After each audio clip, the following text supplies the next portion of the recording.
semuanya, pernah nggak sih kalian belanja online terus merasa iklan yang muncul itu kayak bisa baca pikiran kalian?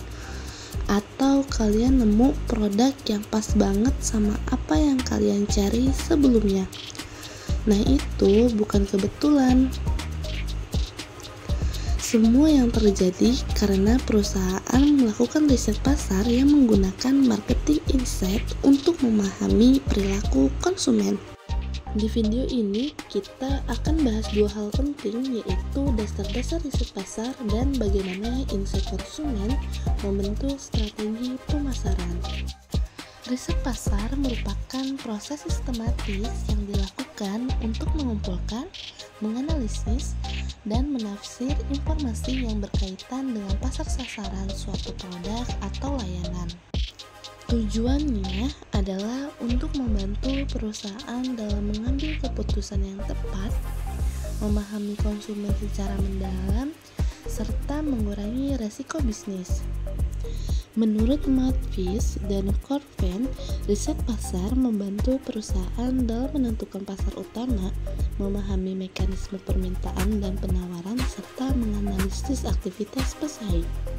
Secara umum, proses riset terdiri dari 5 langkah utama, yaitu yang pertama, menentukan masalah dan tujuan riset. Yang kedua, menyusun rancangan penelitian.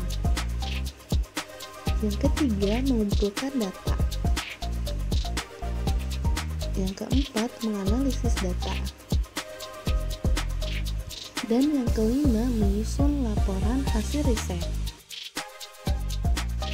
Jenis-jenis riset pasar pun sangat beragam. Mulai dari riset deskriptif yang menjelaskan karakteristik pasar, hingga riset kausal dan eksperimental yang mencari hubungan sebab dan akibat dalam perilaku konsumen. Ada juga riset kuantitatif untuk mengukur preferensi secara statistik, serta riset kualitatif untuk menggali wawasan lebih dalam. Untuk mendukung analisis, terdapat berbagai alat seperti analisis SWOT, STP atau segmentasi, targeting, dan positioning, analisis regresi, hingga survei kepuasan pelanggan. Dengan pendekatan ini, perusahaan tidak hanya bisa memahami pasar, tetapi juga merancang strategi yang lebih efektif dan kompetitif. Selanjutnya, kita akan membahas marketing insight dalam perilaku konsumen.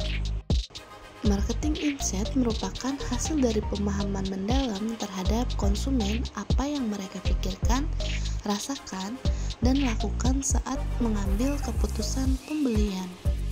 Pertama, yaitu circular consumer behavior.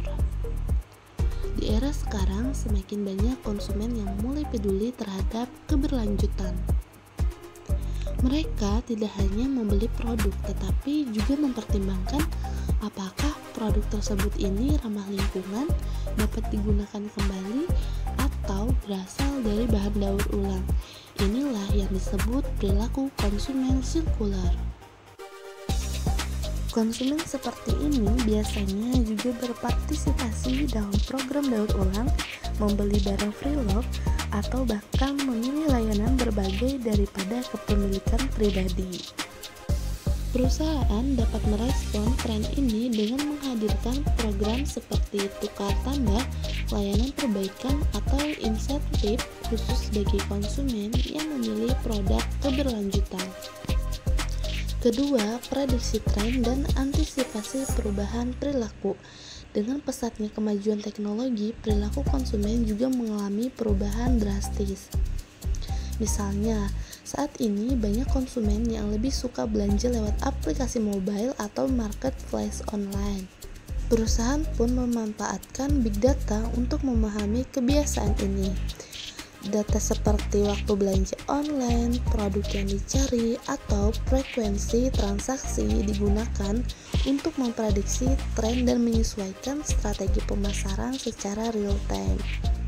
Contoh nyatanya bisa kita lihat di Tokopedia atau Shopee yang menggunakan kecerdasan buatan atau AI untuk memberikan rekomendasi produk yang relevan berdasarkan perilaku kita sebagai pengguna. Ketiga, komunikasi dan branding berbasis insight. Terakhir, marketing insight juga digunakan untuk membangun komunikasi dan brand yang lebih bermakna. Bukan hanya menjual produk, tetapi menciptakan hubungan emosional antara brand dan konsumen. Insight ini memungkinkan perusahaan menyampaikan pesan yang sesuai dengan nilai-nilai konsumen. Misalnya, brand yang menyusung isu lingkungan bisa menyentuh audiens yang peduli terhadap perubahan iklim bukan hanya lewat kata-kata, tetapi lewat tindakan nyata yang konsisten. Dengan insight yang kuat, sebuah kampanye pemasaran bisa terasa lebih profesional, relevan, dan membekas dalam pikiran konsumen. Jadi, bisa kita simpulkan bahwa riset pasar dan marketing insight adalah dua fondasi penting dalam memahami perilaku konsumen. Keduanya membantu perusahaan untuk tidak sekadar menjual, tetapi juga membangun relasi yang kuat dan berkelanjutan dengan konsumennya. Semoga video ini bisa memberikan gambaran yang jelas dan bermanfaat untuk kita semua.